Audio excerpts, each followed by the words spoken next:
Was ist denn jetzt der digitale Produktpass? Was? Herzlich willkommen! Ich glaube, die ersten Leute trudeln ein. Wir freuen uns sehr, dass ihr zum Start dieser Woche in unser DPP-Briefing, in unser Marktupdate gekommen seid. Und ich gucke mal ein bisschen in die Richtung meiner Kollegin, ob ein paar Leute schon sich einfinden. Das dauert ja immer ein paar Minütchen. Wir freuen uns aber, dass wir heute mal ein neues Format ausprobieren. Ich hoffe, die Technik macht so, wie wir das wollen. Ansonsten gebt uns gerne im Chat Bescheid, falls ihr uns nicht gut hören oder sehen könnt. Wir haben heute mal keine Slides mitgebracht, sondern einen Gast, den stelle ich euch gleich vor. Manche von euch kennen ihn ja schon. Ich bin Debbie von Naravero. Aus den anderen Webinaren werdet ihr mich bestimmt auch schon mal gesehen haben. Und wir wollen heute ein bisschen über den Markt sprechen. Was tut sich denn eigentlich beim DPP? Was tut sich regulatorisch und auch standardisierungsseitig? Und was bedeutet das denn eigentlich für Unternehmen wie euch? Es gibt eine Aufnahme, die kriegt ihr auch später zugesendet. Und ansonsten habe ich schon ganz viele Fragen von euch in den letzten Tagen per Mail bekommen. Ein paar davon werden wir hoffentlich heute auch beantworten. Wenn nicht, kriegt ihr dazu danach auch noch Fragen. Wenn ihr zwischendurch Fragen habt, könnt ihr die gerne in den Chat schreiben. Auch die können wir im Nachgang beantworten. Jetzt aber erstmal habe ich hier einen Gast heute mit dabei. Ich habe nämlich Thomas Rödding mitgebracht. Das ist der Geschäftsführer und Gründer von Naravero. Und gleichzeitig hat er noch ganz viele andere Hüte auf. Unter anderem ist er Co-Chair des Zensenelec JTC 24. Was das bedeutet, das gucken wir uns später nochmal genauer an. Herzlich willkommen, Thomas. Vielen lieben Dank, Debbie, und ein herzliches Hallo und guten Morgen in die Runde derer, die uns aus der Ferne betrachten. Und schön, dass wir heute hier zusammen sprechen. Thomas, bevor wir jetzt richtig tief einsteigen in alles rund um Regulatorik und Standards und den Markt, gibt es bestimmt ein paar Newcomer dabei, die sich noch gar nicht so richtig auskennen mit dem DPP und alles, was dazugehört. Kannst du vielleicht einmal ganz kurz zusammenfassen, was ist denn eigentlich der digitale Produktpass? Ich versuche das in ganz wenigen Worten. In Europa bezeichnet der digitale Produktpass einen quasi universellen Container für Informationen zum Produkt. Und dieser Produktpass oder Container wird über einen sogenannten Data Carrier oder Datenträger zu Deutsch, praktisch gesehen über einen QR-Code oder einen Chip mit einem physischen Produkt verbunden. So dass Menschen, die sich für das Produkt interessieren, quasi mit dem Handy unmittelbar die Informationen aus diesem Produktpass einsehen und lesen können. Cool. Was macht den DPP sonst noch so aus? Ist das nur für Menschen, die sich für das Produkt interessieren, oder welche anderen Stakeholder kommen da noch mit rein? Also erstmal, technisch sind es nicht nur Menschen, sondern auch Maschinen. Das Spannende an dem Produktpass ist schon allein, dass er beides kann. Er bedient Menschen mit Informationen, aber auch Maschinen, die können das auch lesen.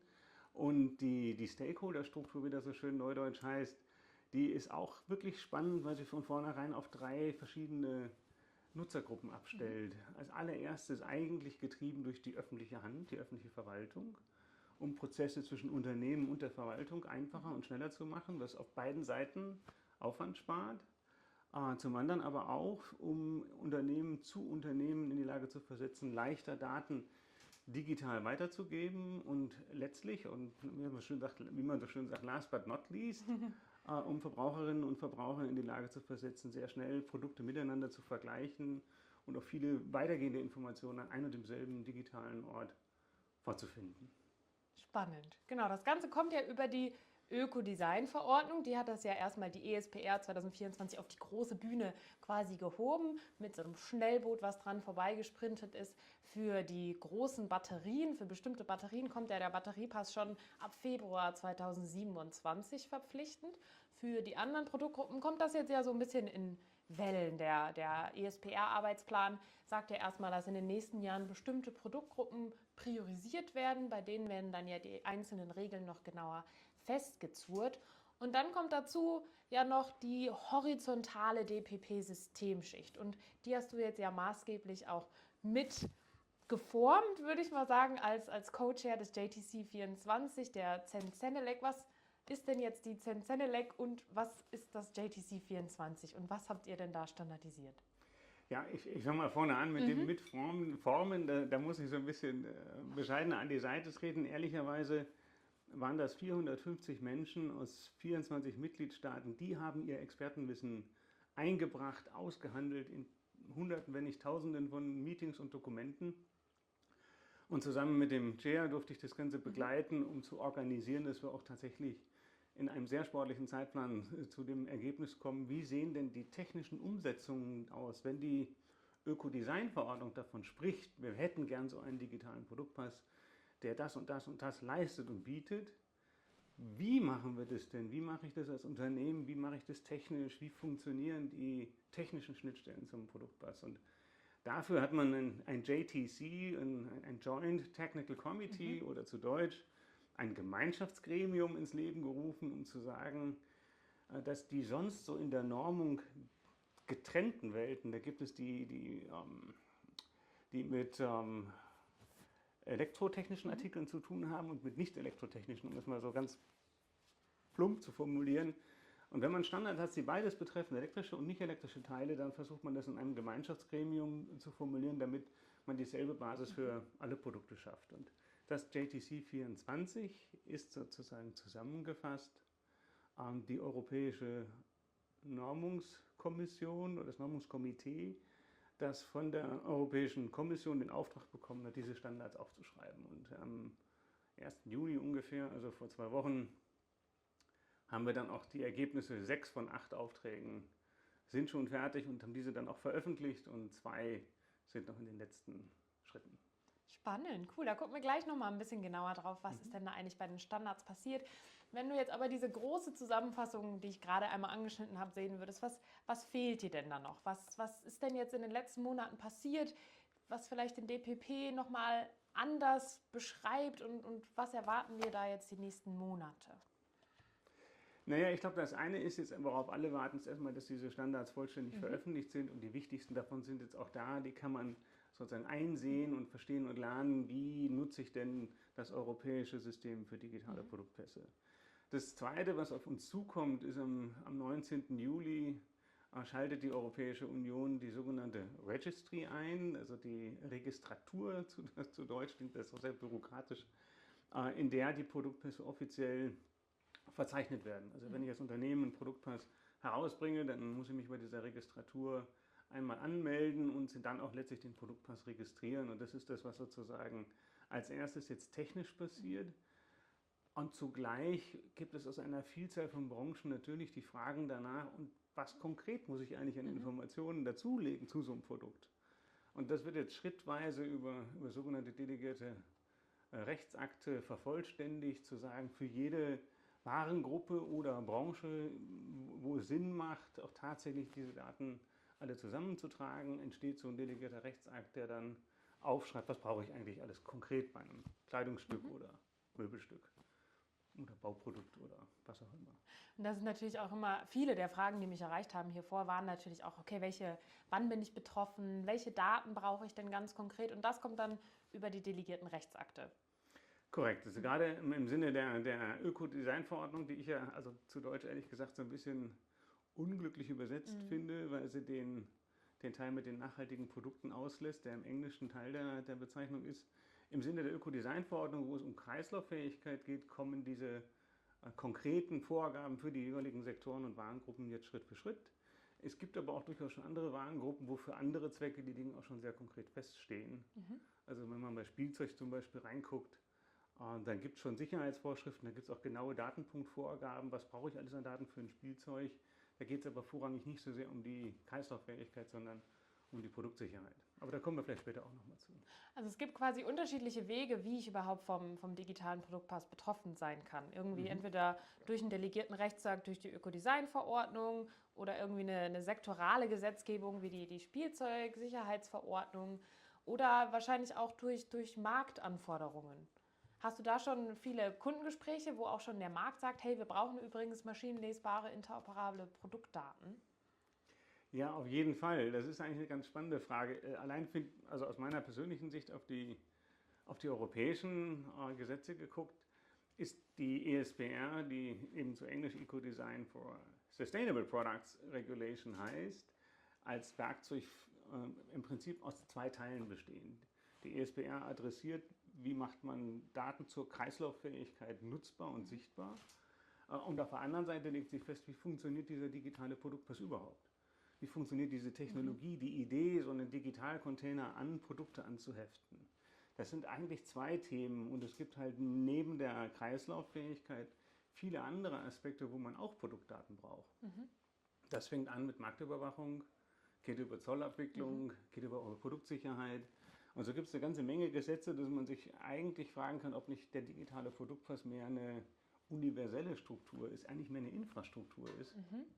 Aber das führt schon relativ weit. Vielleicht kommen wir noch mal später noch mal drauf, wenn man diesen Blick so ein bisschen dreht, wenn man erstmal konkret guckt, was glaube ich für viele heute erstmal der konkrete Anlass auch ist, sich zu fragen, was muss ich denn nun tun, wenn ich diesen Kreislauffähigkeitsgedanken nahe kommen will und auch mich den da jetzt anstehenden Regeln anschließen möchte.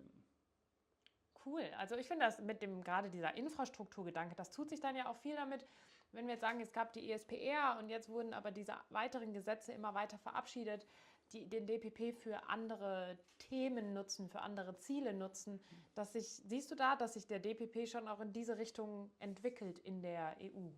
Ja, absolut. Also ganz offen gesagt, dann nehme ich dann nochmal den Ball da auf. Also ganz offen gesagt ist das in meinen Augen ein Irrtum, wenn man dann nur auf die ESPR guckt. Die ESPR ist das, was jetzt quasi im Rampenlicht steht, weil gerade wirksam mit Standards untermauert und weil die Registry sich einschaltet. Aber schon im Februar ist zum Beispiel die Spielzeugsicherheitsverordnung in Kraft getreten. Die ist als Gesetz verabschiedet, die legt auch die Datenpunkte längst konkret fest. Sie hat nur einen etwas großzügigeren Umsetzungszeitraum sozusagen.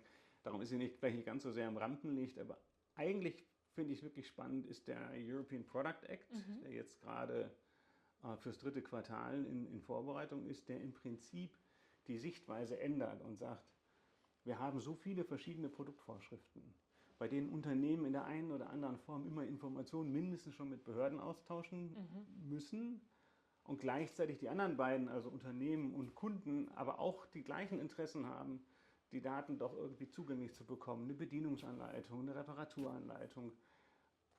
Der European Product Act stellt eigentlich auf die Idee ab, zu sagen, dass wir alle produktbezogenen Vorschriften auf eine gemeinsame digitale Infrastruktur abstellt und die heißt dann digitaler Produktpass.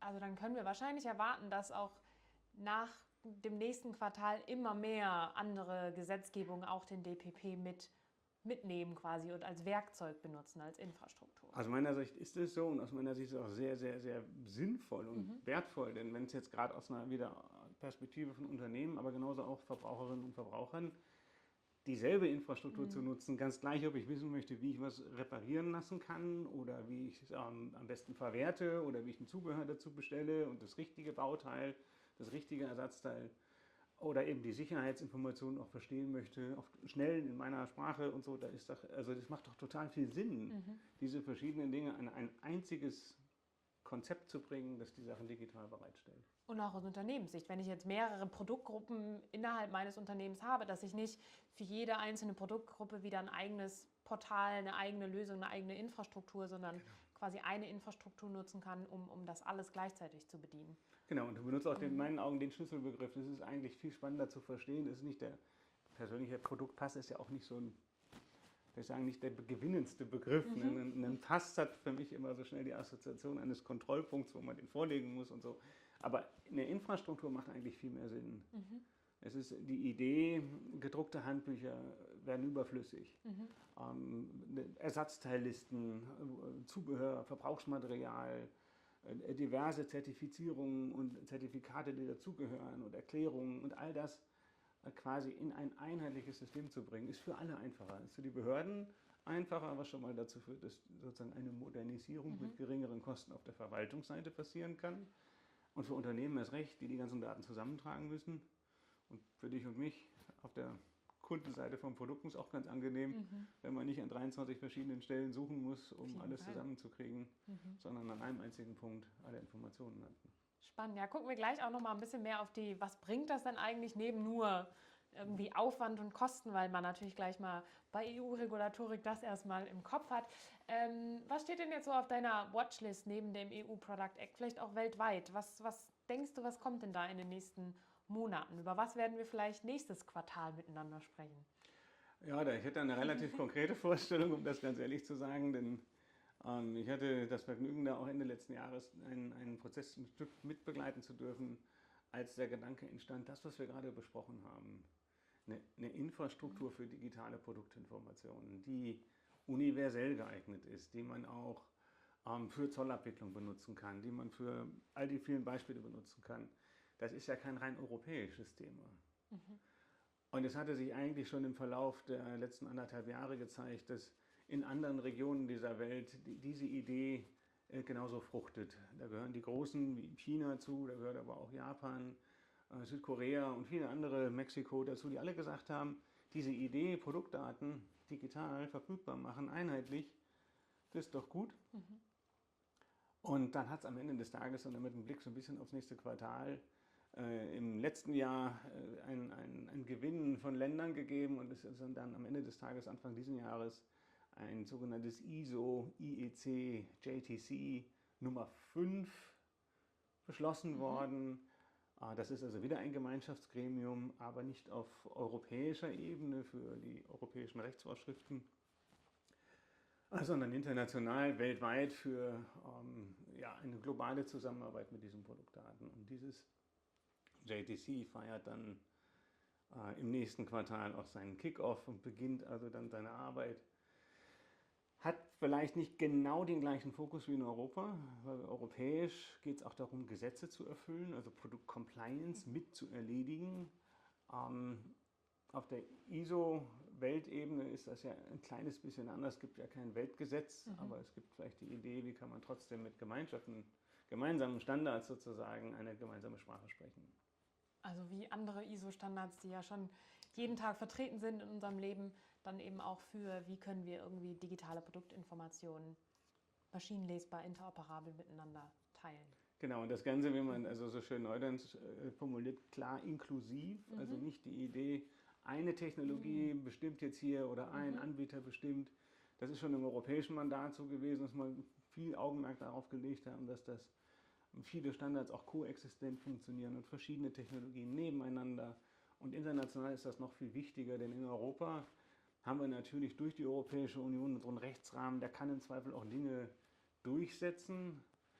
International muss man miteinander sich verständigen wollen, damit es funktioniert. Und ich finde das eine ganz tolle Entwicklung, dass auch genau das für den digitalen Produktpass jetzt passiert. Das ist sehr spannend, dass das wirklich weltweit passiert. Aber wir sehen jetzt ja, es ist ein komplexes Thema. Es passiert viel an den unterschiedlichsten Ecken. Es ist gleichzeitig super viel in Bewegung und es gibt nicht den ganz, außer jetzt für Batterien, es gibt nicht den ganz genauen Deadline mit genau den Datenpunkten für jetzt alle Produktgruppen. Deswegen passiert es natürlich häufiger, dass es auch einzelne Missverständnisse gibt. Also ich höre in vielen Kundengesprächen dann Sätze, wo ich so denke, das stimmt jetzt nicht so ganz, aber es ist natürlich verständlich bei so einem komplexen Thema. Was sind so Sätze, die du gerade immer wieder hörst, jetzt entweder aus Kundengesprächen oder eben auch in der ganzen DPP-Bubble, wenn ich sie mal so nennen darf. Wo denkst du, Hilfe, Vorsicht, das ist noch ein bisschen zu kurz gedacht? Ach ja, ehrlicherweise fallen mir da gleich mehrere Beispiele ein. Aber ich fange mal mit was ganz, ganz Typischem an. Eine der allerersten Missverständnisse, die ich irgendwie relativ häufig treffe, und nochmal sorry, dass ich da auf die deutsche Übersetzung so ein bisschen einhacke, das ist nicht bös gemeint, aber dadurch, dass wir im Deutschen diesen Begriff mit den Produkten aus dieser ESPR einfach haben weggelassen und gesagt, komm, das ist die Ökodesign-Verordnung, hat das halt dazu geführt, dass ganz viele Unternehmen das verstanden haben wie, ach doch, so eine Berichtspflicht für Ökodesign. Das ist ja so wie Lieferkette und die ganzen anderen Berichtspflichten, also noch eine Berichtspflicht. Und das ist ein ganz bitterer, fundamentaler Irrtum. Die ganzen klassischen Berichtspflichten, die in der Nachhaltigkeitsberichterstattung entstanden sind, haben sich eigentlich am deutlichsten auf Organisationsebenen ausgewirkt. Unternehmen zu befragen, wo haben sie die Fabriken, unter welchen Bedingungen werden da Produkte hergestellt und die Bedingungen auch weit gefasst, nicht nur ökologisch, auch sozial und umweltorientiert. Aber alles sozusagen strukturelle Erhebung von Daten über Unternehmen und Fabriken. Ja, der Produktpass ist, wie der Name sagt, eine Produkteigenschaft und nicht eine Unternehmenseigenschaft. Und die Arbeitsweise ist auch ganz unterschiedlich. Bei ESG-Berichterstattung ist ja der Fokus viele Fragen stellen, einsammeln, analysieren, auswerten, quasi redaktionell verarbeiten, um dann einen Bericht zu veröffentlichen. Und das mache ich dann in x Monaten wieder. Beim Produktpass ist das ein bisschen anders. Da gehen ja auch unter anderem Informationen aus der kontinuierlichen Fertigung ein, zum Beispiel Chargen und Produktinformationen. Und eigentlich entwickelt so eine Produktlebensakte, wenn wir den Pass mal so nennen wollen, ja ihre Wirkung erst mit der Veröffentlichung. Bei ESG bin ich fertig mit der Veröffentlichung. Wenn ich so eine Berichterstattung dann eben auch einen Bericht erstatte, dann bin ich auch in dem Moment eigentlich damit fertig und kann mich auf den nächsten konzentrieren. Beim Produktpass ist es umgekehrt. Die Lebensakte fängt jetzt an. Wenn man sich das mal, Münster, bekannt für Fahrräder, wenn ich mal Münster nehme und sage mir schon mein Fahrrad vor, dann ist halt in dem Moment, wo das Fahrrad tatsächlich fertig gebaut ist und jetzt in den Markt eintritt, beginnt der Produktpass erst. Dann fängt auch das Fahrrad erst an, seine Lebensgeschichte zu entwickeln. Bei welchem Händler, wie wird es repariert, umgebaut, Zubehörteile, viel gefahren, wenig gefahren. Alles, was jetzt kommt, schreibt das ja fort. Und eine Berichterstattung kennt das Bild gar nicht und schon gar nicht in der Menge. Da mache ich einen Bericht für die Organisation, aber nicht für 30.000 Fahrräder, 30.000 Lebensakten. Und ich glaube, das ist ein ganz, ganz spannender, dieser Lebensakte, nicht nur der Punkt bis zum Verkauf, sondern eben auch alles, was danach passiert, ist dann keine Blackbox mehr, was mit dem Fahrrad danach passiert ist. Ich glaube, noch ein weiteres, ob es jetzt Missverständnis, aber vielleicht zu kurz greifen, was ich immer viel höre, ist halt der Gedanke, ach, das wird ja eh verschoben. Bestimmt auch so ein bisschen aus dem, was wir aus den Berichtspflichten schon gelernt haben.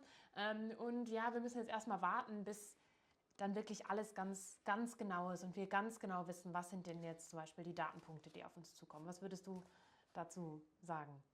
Das hat so zwei Teile, finde ich. Als erstes finde ich immer, dass ich kann das total nachvollziehen.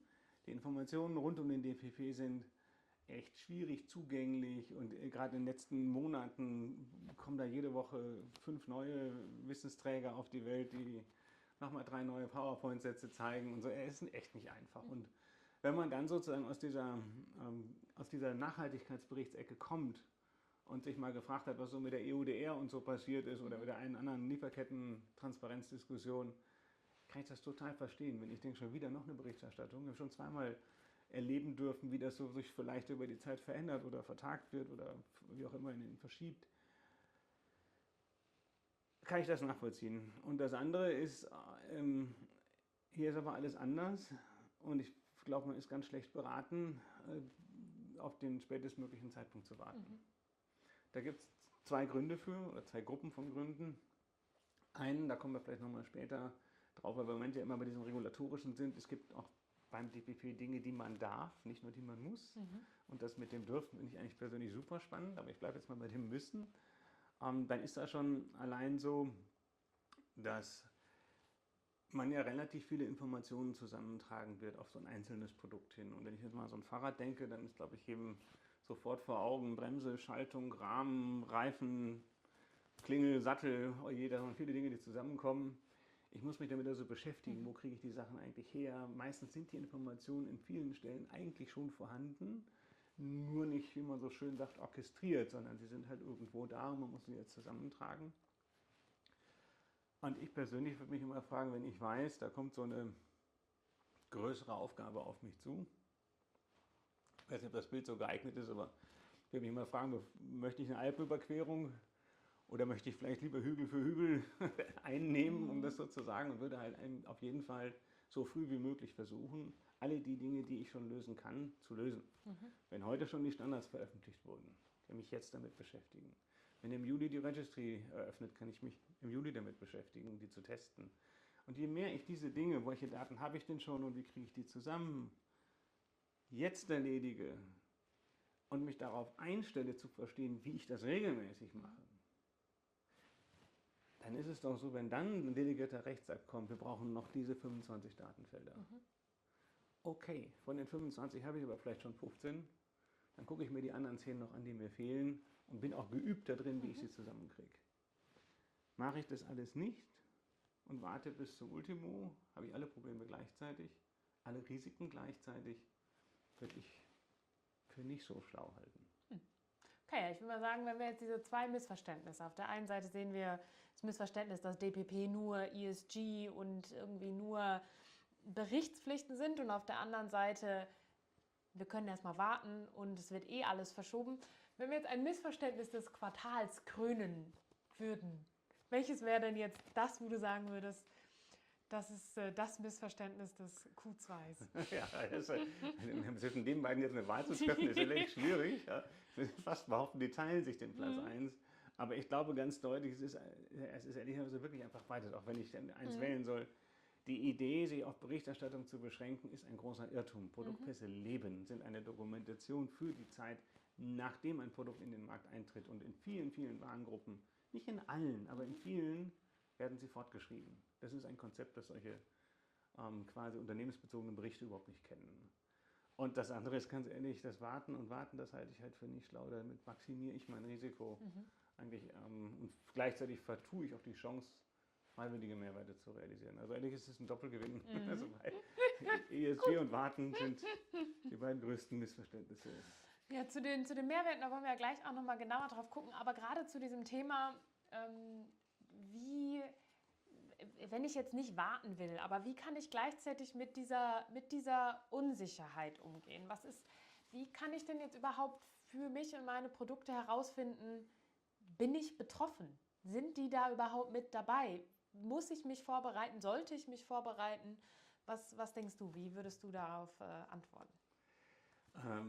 Sollte ich mich vorbereiten? Ja, auf jeden Fall. Und mit dem Wie, naja, es ist ja so, meistens bin ich auch heute ja nicht ganz ungeübt, dass es schon irgendwie Compliance-Fragen gibt. Also wenn ich jetzt Jacken herstelle, dann habe ich mich auch irgendwann schon mal mit Textilkennzeichnung und sowas beschäftigt. Und das gilt jetzt für jeden anderen Sektor genauso. Im Prinzip ist, was in meinen Augen hinzutritt, haben wir in der Vergangenheit gelernt, dass diese Regeln relativ lange gleich bleiben. Und ich würde behaupten, das ist in Zukunft anders, weil wir eigentlich mit hoher Geschwindigkeit verstehen, dass das Digitalmachen von Informationen in vielerlei Hinsicht sehr sinnvoll und sehr wertvoll ist. Und dieses Digitalmachen oder Digitalisieren heißt ja irgendwie auch, man kann nicht alles auf einmal umsetzen, dann ist das viel zu viel Arbeit. Aber wenn man nicht alles auf einmal umsetzen kann, dann machen wir daraus halt kleinere Schritte. Wenn wir aber kleinere Schritte machen, dann werden wir das häufiger tun. Und wenn jetzt mein Produkt, ich komme auch gleich noch auf die Frage, wie wieder zurück, von meinetwegen einem Sicherheitsgesetz, einem Kreislaufgesetz und noch einem Verpackungsgesetz betroffen ist, dann muss ich mich mit allen dreien beschäftigen und kann jetzt davon ausgehen, wenn die sich alle über die Zeit immer ein bisschen ändern, dann brauche ich doch selber auch eigentlich eine Infrastruktur und nicht eine Lösung jetzt einmal für ein Gesetz. Damit zurück zu deiner Frage nach dem Wie. Ich glaube, Firmen tun im Moment wahnsinnig gut daran zu verstehen, dass das keine Einzelaufgabe ist, sondern viel entscheidender ist, in so einem Produktpass laufen Daten zusammen aus verschiedenen Primärsystemen, sicherlich auch aus der ESG-Welt, auf jeden Fall, dann aus dem PIM-System, aus dem ERP-Programm und noch anderen. Also das sind verschiedene Primärquellen, die laufen alle zusammen und ab dann brauche ich eigentlich eine Strategie und eine Infrastruktur, die diese Art von Produktpässen, die über eine lange Zeit leben, organisiert und sich immer wieder anpassen kann. Letzter Gedanke zu dem Wie. Das ist aber so ein bisschen ein Vorgriff, vielleicht auch später auf den einen oder anderen KI-Gedanken. Da bin ich mal ein bisschen vorsichtig mit so Buzzwords. Wir haben angefangen, weil Kunden viel gefragt haben, wie mache ich das denn? Und dann haben wir Methoden entwickelt, ne, wie man eigentlich sich sozusagen durch die Vorschriften wühlt und da quasi in so einer einen Achse, wenn man sich so eine große Tabelle vorstellt, durch die Vorschriften guckt, in der anderen Achse die Produktgruppen aufzeichnet und sich dann jedes Mal ein Kreuzchen macht. Nicht relevant, sehr relevant, wenig relevant. Und dann kann man anfangen, das zu analysieren. Das ist immer ein sehr mühseliges Unterfangen. Wir haben angefangen, das mit Werkzeugen zu unterlegen, wo dann diese sogenannte künstliche Intelligenz hilft, diese Informationen automatisch zu gewinnen, die Abhängigkeiten aufzuzeichnen, was gehören denn noch für Gesetze dazu. Das ist aber sicherlich jetzt so in der Phase, die sich gerade sehr schnell entwickelt, um es leichter zu machen, wie man den Überblick da gewinnt. Also da würdest du auch schon jetzt empfehlen, das auch alles gemeinsam zu betrachten. Also jetzt zum Beispiel die Verpackungsverordnung, die PPWR und die ESPR gar nicht getrennt voneinander zu sehen, sondern auch zu schauen, wie kann ich das irgendwie gemeinsam in einer Infrastruktur bedienen und damit compliant Unbedingt. sein. Okay. Unbedingt. erweiterte Herstellerhaftung, ich will nicht mal wie ein Jurist klingen, aber dann lauter so verschiedene Texte, die Verpackungsverordnung. Wir haben Kunden gehabt, die zum Beispiel aus der Kosmetikindustrie kamen und haben gesagt, Mensch, ach Gott, wir sind ja gar nicht dabei in der ersten Runde, einmal durchatmen, hinsetzen, abwarten, haben wir doch gleich gedacht. Und dann gesagt, ja, aber eure Produkte werden doch auch verpackt. Also selbst wenn ihr nicht unter der Kreislauffähigkeit gefragt seid, im Sinne von Eco-Design, dann könnt ihr trotzdem genauso Gegenstand der Betrachtung sein, aber sind dann eure Verpackungen richtig gekennzeichnet.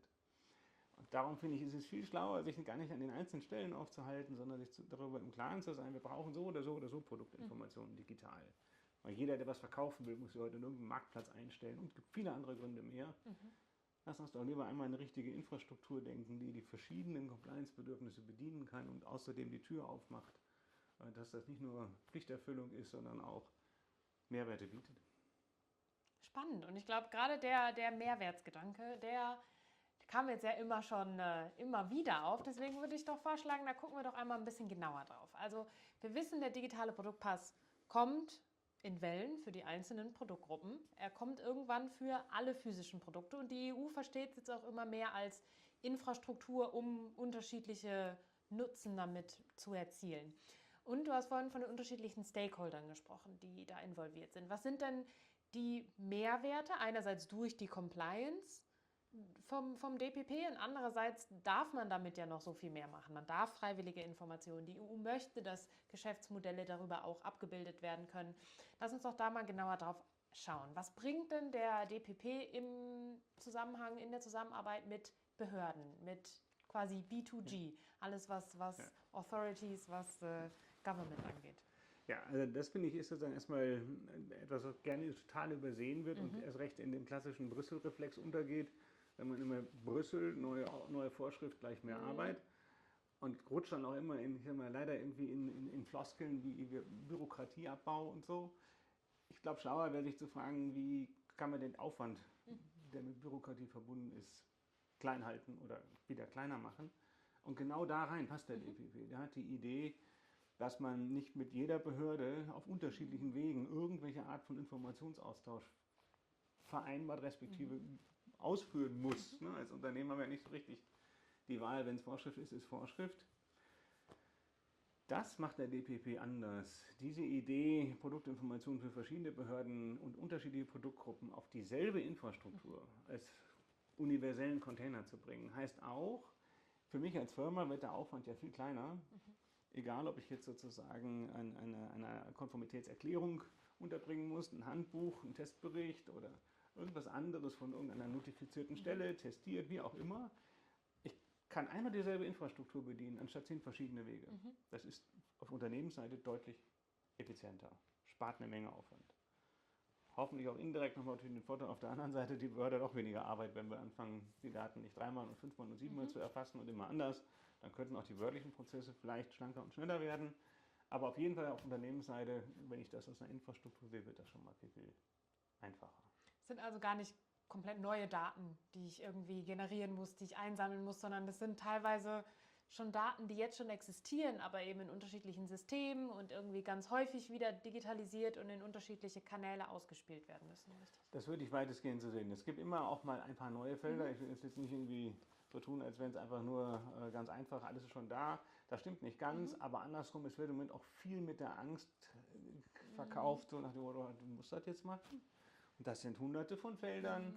Und die Realität ist eigentlich, dass die EU überhaupt nicht vorhat zu sagen, du musst jetzt irgendwie hunderte oder gar noch mehr von Feldern morgen zusammentragen, sondern vielmehr die Idee hat, lass uns doch damit anfangen, Informationen einheitlich digital in ein und derselben Infrastruktur bereitzustellen und dann können wir das Schritt für Schritt weiterentwickeln. Und da, wo es Sinn macht, kann man auch mehr Daten unterbringen, aber nicht so stumpf. Ich habe nehmen wir kurz ein Beispiel so aus der Jeanswelt. Ich habe also auch schon Diskussionen gehabt, wo es dann plötzlich hieß, ob ich jetzt den Schmelzer von dem Metall meines Reißverschlusses kennen muss.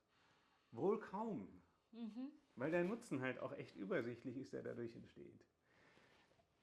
Ich bin nicht bei der Kommission, kann nicht festlegen, wie die Datenpunkte nachher aussehen und so, aber ich will damit sagen, da neigen wir vielleicht auch manchmal zu so einer Art Extrem, uns alles zu hinterfragen. Jede Niete, jede Schraube müsste jetzt einen eigenen Pass kriegen und so.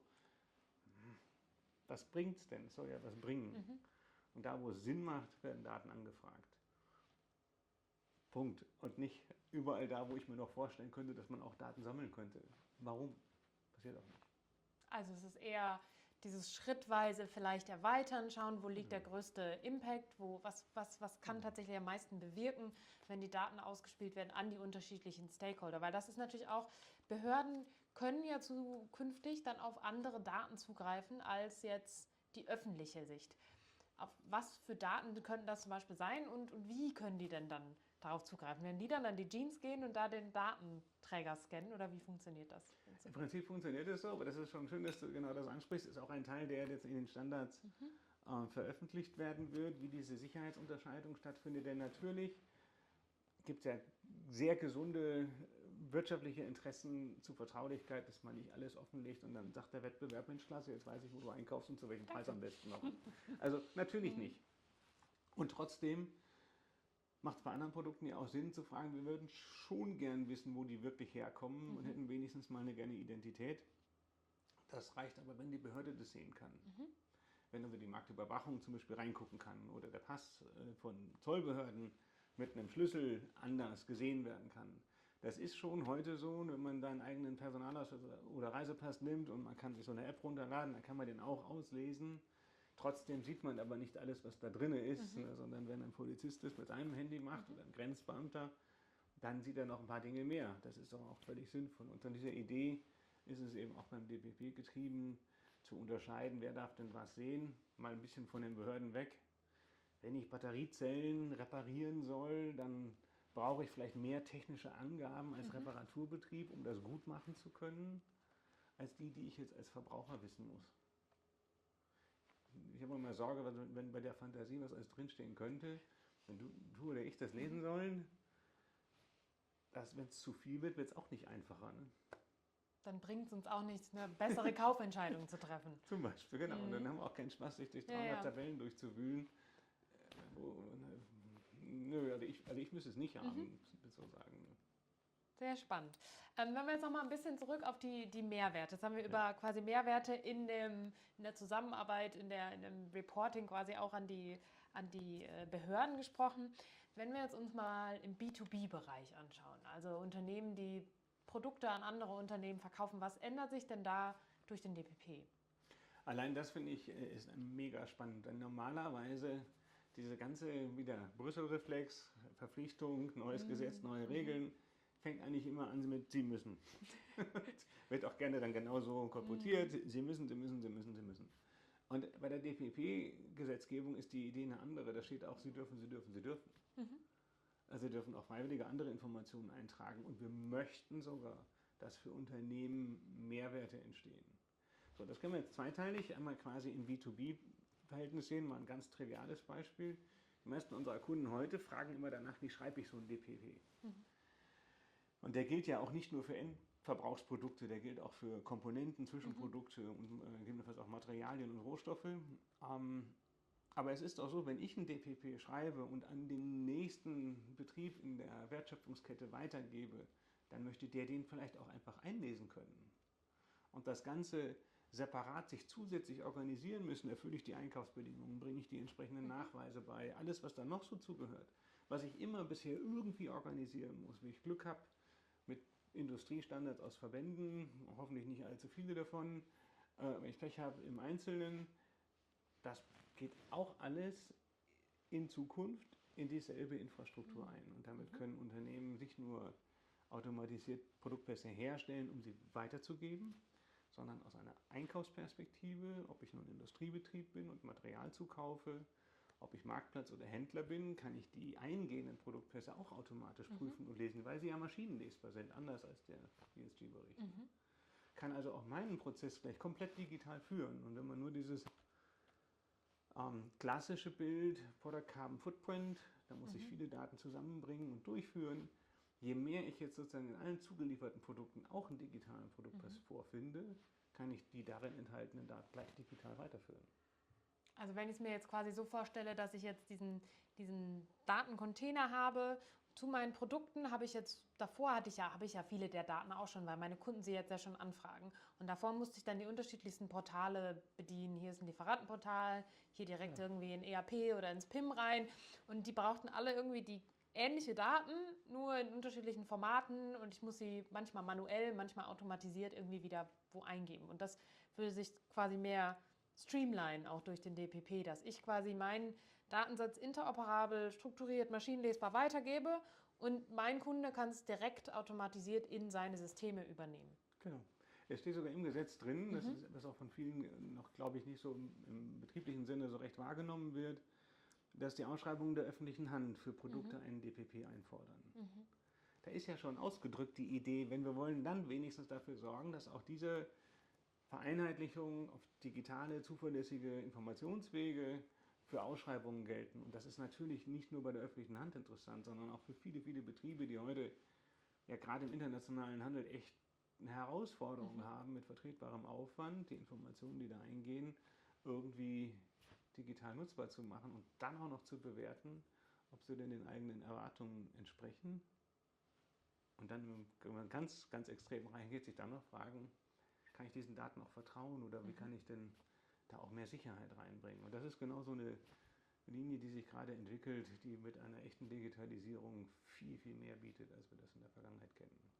Und ich sehe das auch immer mehr schon im Markt, dass das von Kunden, die mir sagen, unsere Kunden erwarten, ohne dass da jetzt die regulatorische Pflicht sofort kommt, unsere Kunden fragen jetzt, wir wollen maschinenlesbare Produktdaten in Form eines digitalen Produktpasses, sodass wir das eben automatisiert in unsere Systeme übernehmen können. Oder andere Kunden, die sagen, für uns wird der größte Mehrwert wirklich sein, dass wir mal alle Daten zentralisiert an einem Ort haben, um auch zum Beispiel schneller auf Ausschreibungen reagieren zu können.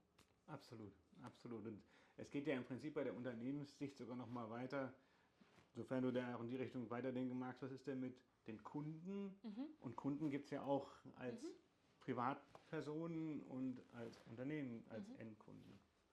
Sollen wir in die Richtung noch weiter gucken? Gerne. Was tut sich da dann mit dem DPP? Es verändert sich. Ich finde halt, das ist ja sozusagen nochmal, also eine ist, wenn ich als Unternehmen Material einkaufe, gut, dann geht es in mein Produkt ein und geht irgendwie weiter. Aber wenn ich mir eine Maschine kaufe oder ein anderes Inventarobjekt, auch das muss ich ja irgendwie organisieren. Und auch da hilft mir natürlich der digitale Produktpass weiter, weil ich auch alle Informationen zum Produkt und wann habe ich es gekauft und wie repariere ich es und wie halte ich es in Stand und in welcher Abteilung steht es und so, da kann ich ganz viele Dinge weiterdenken, die auch alle auf derselben Infrastruktur aufsetzen. Und letztlich, und damit sozusagen der weiche Übergang auch, wo ich finde, die Ähnlichkeit, ob privat oder gewerblicher oder industrieller Kunde sehr nah beieinander ist, wir haben ja immer dieselben Fragen, wie bediene ich das, wie halte ich das in Stand, wie besorge ich das Verbrauchsmaterial. Und wenn man es sozusagen nur schon mal auf einen Staubsauger runterbricht und sich nachher fragt, der Filter, ich sehe, dass der schmutzig ist, aber wie kriege ich denn genau den? Und dann kann ich mich fragen, bei welchem Hersteller hat er ein Portal, welches, wo ist denn der QR-Code, wo steht die Typnummer und darf dann irgendwie danach suchen und so. Und all das kann so viel einfacher sein, wenn man an einer verbindlichen Stelle den richtigen Filter zu genau diesem Produkt mit einem Klick bestellen kann. Da sehe ich eigentlich das, was Unternehmen in Zukunft, und das gilt dann nicht nur für den Staubsauger, sondern eben für eine Vielzahl von Produkten aus diesem Compliance-Raum in eine ganz andere Welt bringt, die viel, viel mehr auch noch zusätzlich auf Nutzen abstellt. Also es geht quasi auch immer darum, irgendwie einerseits meinen Kunden zu kennen, ob es jetzt B2B-Kunde oder B2C-Kunde ist, und zu verstehen, was brauchen die eigentlich, an welchem Punkt in der Zusammenarbeit mit dem Produkt, was brauchen die an Services, was brauchen die an Informationen, was kann ich ihnen noch anbieten, um da irgendwie auch herauszufinden, was für Mehrwerte sind denn vielleicht auch im DPP für mich mit drin, neben jetzt die Compliance erfüllen und dadurch Produktdaten maschinenlesbar machen. Wie kann ich denn jetzt quasi diese Mehrwerte dann ohne großen Mehraufwand, weil manchmal merke ich in Kundengesprächen, dass es schnell so zweigeteilt wird. Ja, ich will aber jetzt erstmal die Compliance erfüllen, das ganze Marketing mache ich dann später. Wie kann ich denn jetzt quasi Compliance erfüllen und Mehrwerte gestalten, ohne jetzt riesige neue Projekte rund um Customer Engagement oder was auch immer machen? Wie funktioniert das? Ja, ich werde mal vorne anfangen. Ich finde das schon bei den Begriffen so schade. Ne? Da wird dann gesagt, Compliance oder Marketing. Hm. Gegenvorschlag. Ich habe behördenzentrierte Aufgaben und ich habe kundenzentrierte Chancen. Also für die Behörden habe ich zwar nicht wirklich Wahl, dann muss ich das machen, aber auf der anderen Seite, sag ich mal so mal ehrlich gesagt, so in 1, 2, 3 Jahren ist ja Compliance, wie man so schön sagt, eine Hygienefunktion. Das müssen sowieso alle erfüllen. Also da kann ich am Ende nur einen Haken machen und sagen, habe ich gemacht. Ich kann mir am besten noch fragen, habe ich es vielleicht günstiger als ein Wettbewerber gemacht von mir aus, aber unterm Strich, ich gewinne nichts zusätzlich, nur aus der Tatsache, dass ich die Regeln erfülle, die alle erfüllen müssen. Kundenzentriert statt Marketing wäre ja mal eine andere Option. Also nicht das Zutexten mit vielleicht viel Irrelevanten, sondern kundenzentrierte Gedanken wie Ersatzteile, Zubehör, Rückgabemöglichkeiten, Reparaturmöglichkeiten, vielleicht kannst du auch weiterverkaufen. Also vieles, was mich jetzt als Mensch normalerweise an meinen Produkten, zwar ganz gleich, ob ich das betrieblich sehe, brauche ich den Schreibtisch vielleicht nicht mehr, kann ich den jetzt verklickt irgendwie weiterverkaufen oder ich brauche den noch, kann ich dann auch noch einen Unterschrank nachbestellen oder für den Konferenztisch den gleichen Stuhl nachkaufen und so. Das sind ja alles Dinge, da wäre ich sehr dankbar, wenn die alle an einem Ort wären. Und wenn ich selbst ins triviale Produkt im Einzelhandel gehe, dann würde ich mich freuen, wenn wir dann nachher nicht einen QR-Code zum Kassieren, einen QR-Code zur Verpackung, einen QR-Code zum Sicherheitsdatenblatt, einen QR-Code zur Kreislauffähigkeit. Das will doch kein Mensch. Sondern dann wäre doch spannend zu haben, okay, ganz egal, vor dem Kauf will ich Dinge vergleichen können, nach dem Kauf will ich wissen, wie ich sie erhalten kann und vielleicht noch, was ich noch drumherum brauche, das alles an einem Ort zu finden, eben kundenzentriert statt nur Marketing. Das finde ich ist die große Chance für beide Seiten, für Kunden und für Anbieter. Ja, dann sind quasi die Behörden, wenn man sagt, hey, wie können wir behördenzentriert, kundenzentriert, dann haben wir da die Mehrwerte auch irgendwie sofort mit dabei. Dann würde ich doch jetzt, du hast vorhin schon mal das Wörtchen KI mit in den Mund genommen, dann noch einmal kurz draufspringen. Was ist denn der Zusammenhang? Da können wir jetzt Ewigkeiten drüber sprechen, das wollen wir natürlich nicht machen, wenn ich mit dem Blick auf die Zeit. Aber was ist denn der Zusammenhang zwischen DPP und KI deiner Meinung nach? Also ich finde, mal aus 3 Blickwinkeln geguckt. Der Berührungspunkt, den wir als allererstes eigentlich durch Kunden lernen durften, war die Frage, könnt ihr uns mit Werkzeugen helfen, die unsere Arbeit beim Herstellen von DPPs leichter machen. Also wenn ich jetzt in einer Fachabteilung für Compliance verantwortlich bin, dann sehe ich diese vielen Vorschriften, die sich auch noch andauernd verändern und dann kommen noch Standards und dann ist das halt doch durchaus mal nicht ganz übersichtlich, um es höflich zu formulieren. Und kann mir nicht KI-System dabei helfen? Und das war der erste Teil, den wir adressiert haben, dabei zu helfen. Beim Verstehen von Vorschriften, Verstehen der Komplexität, aber auch letztlich beim Entwerfen von digitalen Produktpässen in eine Automation zu gehen, die dann vertretbar, aber solide, gute Entwürfe macht. Das hilft also den Menschen, die Produktpässe herstellen wollen. Der zweite Teil ist in unseren Augen eigentlich der Nutzer und die Nutzerin von digitalen Produktpässen, die zum Beispiel, wir mögen ja ganz gerne dieses Bild, lass doch dein Produkt mal sprechen, was ja eigentlich sagen will, in einem echten Dialog auf den Punkt bist du viel besser und schneller informiert, als wenn du dich durch viele Dinge durchwühlen musst. Hast vielleicht auch eine ganz bestimmte Frage im Kopf, die du eigentlich gerade lösen möchtest. Und genau da kann eine künstliche Intelligenz enorm helfen. Ganz gleich, ob wir das jetzt so im Chat-Sinne sehen oder tatsächlich auch sprechend, dass man bei der Vielzahl der Dinge, die in so einem DPP drinsteht, einfach sagen kann, Mensch, und wie mache ich das und das und wo finde ich den nächsten Betrieb? Kann ich da auch gleich einen Termin buchen für eine Reparatur oder für eine Wartung und quasi interagieren kann mit KI-Unterstützung im Produktpass. Und an dem Beispiel sind wir schon ganz weit raus aus dieser reinen Compliance-Frage. Natürlich kann ich auch diese Fragen stellen, ist das zertifiziert nach irgendwas und kann ich das mal vergleichen gegen ein anderes Produkt und vielleicht so ein Bild sehen, wie wir das auf Kühlschränken schon kennen für Energie oder auf dem Smartphone für Reparierbarkeit. Aber ich kann halt mit KI das Nutzererlebnis schneller machen, angenehmer machen, gerade wenn es viele Informationen sind. Naja, und dann gibt es noch einen dritten Bereich, damit es auch nicht zu langatmig wird. Der betrifft jetzt eigentlich die Firmen, die dann schon eine Infrastruktur für Produkte gerade entwickeln, um all diese Dinge zu bedienen. Und viele von denen dann zumindest, wenn sie im Onlinehandel in irgendeiner Form betroffen sind und sich sozusagen heute damit beschäftigen, wie OpenAI mit ChatGPT. Ja, auch wenn man sagt, ich möchte wandern gehen, ich will das im Sommer tun bei plus 10 Grad, jetzt brauche ich eine Jacke und einen Zwiebelschalen, ein Jackenkonzept und noch einen Rucksack, wo dann ChatGPT sagt, ich habe hier die und die Produkte für dich gefunden. Und an der Stelle kann man sich ja fragen, woher, also Beispiel ChatGPT, ne, es gibt auch noch andere und so, aber woher hat denn die KI eigentlich diese Daten?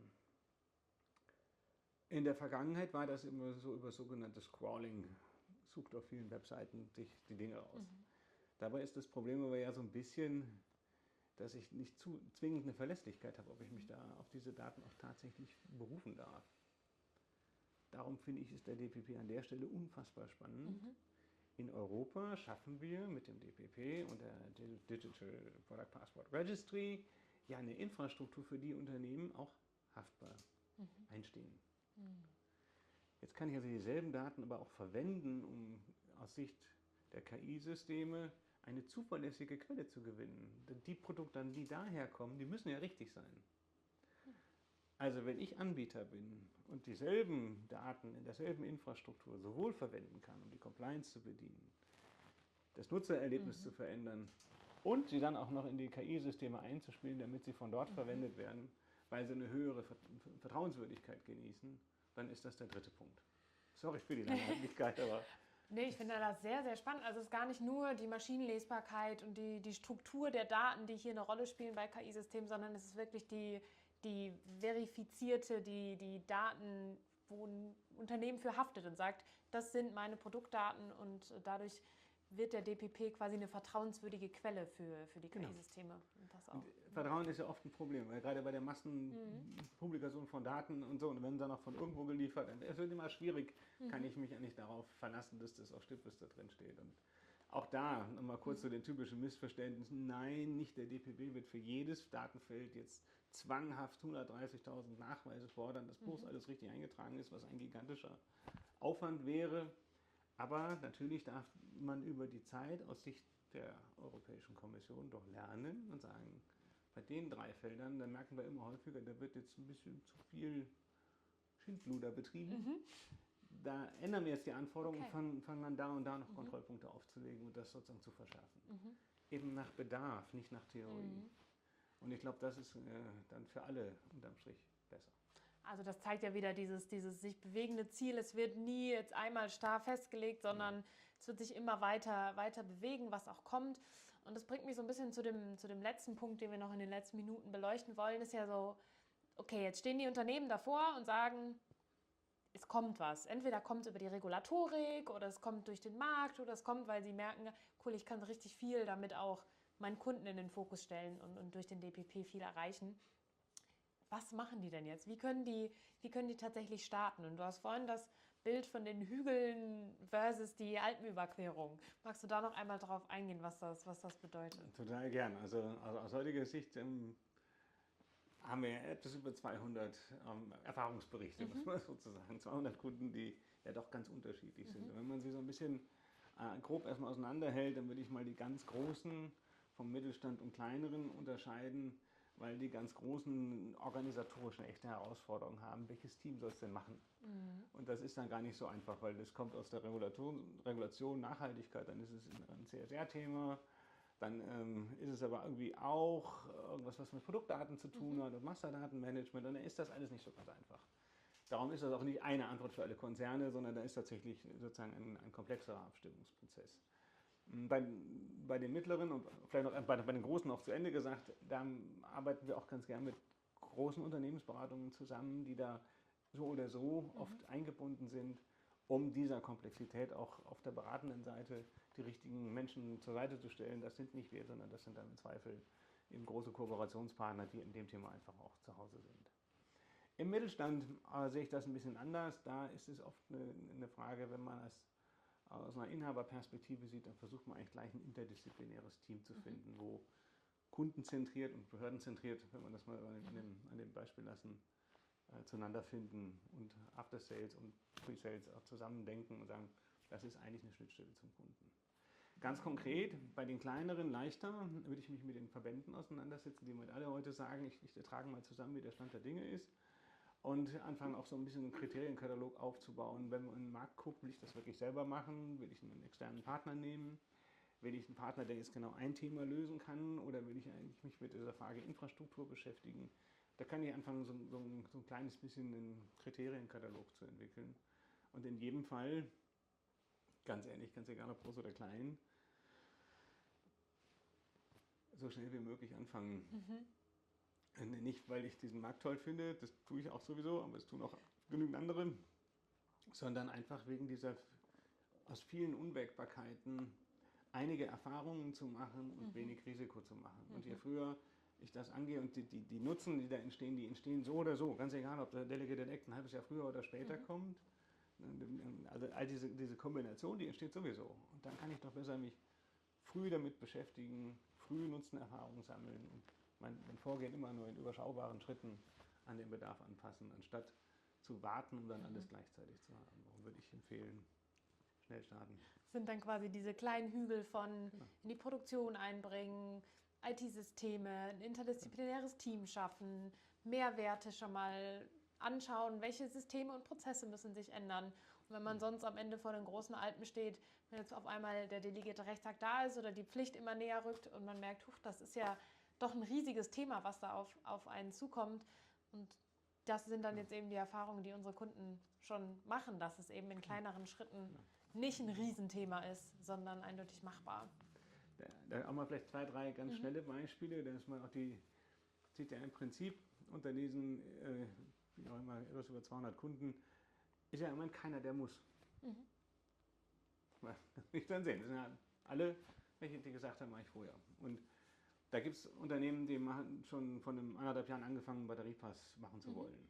Sagen, auch wenn ich noch nicht weiß, welche Daten ich genau da rein tue, aber ich möchte, dass unsere Batterien, und das sind so große Antriebsbatterien, dass die, wenn der Gabelstaplerfahrer mit seinem Gabelstapler aus irgendeinem Grunde da ein technisches Problem hat, einen perfekten Kundenservice erfahren und einmal ans Handy diesen Pass öffnen können und dann nicht nur technische Daten sehen, sondern auch gleich sagen können, ich brauche hier Unterstützung und die Garantie ist abgelaufen, weil das doch in den Daten schon drin steht, aber nichtsdestotrotz kann da morgen jemand vorbeikommen und dieser Mensch, der da morgen hinfährt, weiß schon, welche Batterie, welcher Typ, wie alt, welche Bauteile, Ersatzteile sind wohl vielleicht relevant und kann ganz anders Service bieten.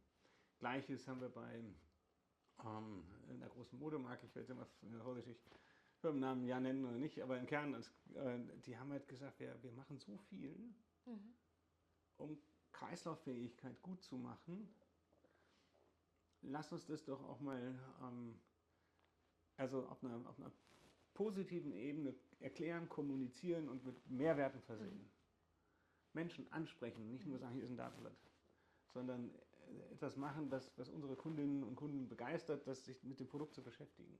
Und darum den Produktpass mit hochwertig, von der qualitativen Leistung hochwertig für eine echte Nachhaltigkeit zu leben und zugleich aber auch zu sagen, und hier gibt es auch noch mehr Informationen, die unsere Kundinnen und Kunden interessieren und dabei quasi eine Kundenbeziehung am Produkt möglich machen. Und drittes und letztes Beispiel ist gerade ein Möbelhersteller, der war gerade in Mailand, der hat dann alle seine Produkte auf der Messe, einen Produktpass direkt angeheftet, damit auch auf einem Messestand kann ja ein riesiges Team mitnehmen, aber jeder Mensch, der da sich die Möbel anschauen will, kann das Handy dranhalten und sofort sich mit dem Produktpass beschäftigen, um über das Produkt mehr zu erfahren. Auch wenn der Delegated Act für die Möbel noch nicht mal erlassen ist, noch nicht mal umgefragt wurde, was genau da rein muss, einfach weil es Sinn macht und Nutzen spendet. Es geht also gar nicht darum, jetzt irgendwie komplett das auf alles sofort auszurollen, morgen schon, sondern irgendwie es in verständliche Arbeitspakete unterteilen und quasi loszulegen und zu verstehen, wo ist es wertvoll, um quasi diese skalierfähige Infrastruktur aufzubauen. Richtig. Und selbst dabei zu lernen, ist auch extrem wichtig. Ich glaube, wenn man das Unternehmen früh mit kleineren Schritten anfängt und jedes Mal wieder vermessen kann, was lief gut, was lief nicht gut, ist man viel besser beraten, als zu sagen, ich kann ich an einem Tag ein Hochhaus bauen. Ne?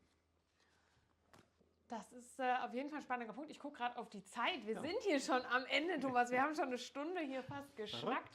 Wenn man das jetzt Ganze einmal verdichten würde, würde ich denken, wir haben gerade viel darüber gesprochen, es ist noch nicht alles final, aber wir wissen schon ziemlich gut, dass das kommt und in welche Richtung es geht. Wir können gleichzeitig ganz viel an kundenzentrierter Kundenzentrierung. Kunden in den Fokus stellen und für unsere Kunden viel tun und Mehrwerte durch diese digitale Produktdateninfrastruktur tatsächlich schaffen. Und der DPP ist nicht nur ein Aufwand, sondern ich kann da tatsächlich viel mit tun. Wenn du jetzt, Thomas, zu der letzten Minute den Unternehmen, die hier heute zuhören, wenn du denen noch sagen würdest, welche eine Entscheidung sollten sie jetzt noch in den nächsten Wochen treffen, um sich gut auf den DPP vorzubereiten, was wäre das? Sofort loslegen. Ganz einfach. Sofort loslegen. Sich sofort damit beschäftigen. Ich glaube, da steckt eine riesen Chance drin, jetzt zu verstehen, ja, natürlich das, was ich tun muss, was wichtig ist, aber auch das, was ich tun darf, damit ich am Ende des Tages aus unternehmerischer Sicht an beiden Stellen mein Häkchen machen kann, aber auch einen Nutzen erzielen. Und das würde ich sofort anfangen. Das ist doch ein wunderschönes Schlusswort. Dann würde ich sagen, vielen Dank, Thomas, dass du dir eine Stunde Zeit für uns genommen hast und vielen Dank an all die ZuschauerInnen, die uns heute hier bei unserem allerersten DPP-Briefing im Q2 2026 begleitet haben. Wir freuen uns auch nächstes Quartal hier wieder den Blick drauf zu werfen, wie geht es dem Markt, was ist regulatorisch auch passiert. Und dann wünsche ich euch allen eine wunderschöne Woche und bis zum nächsten Mal. Vielen Dank.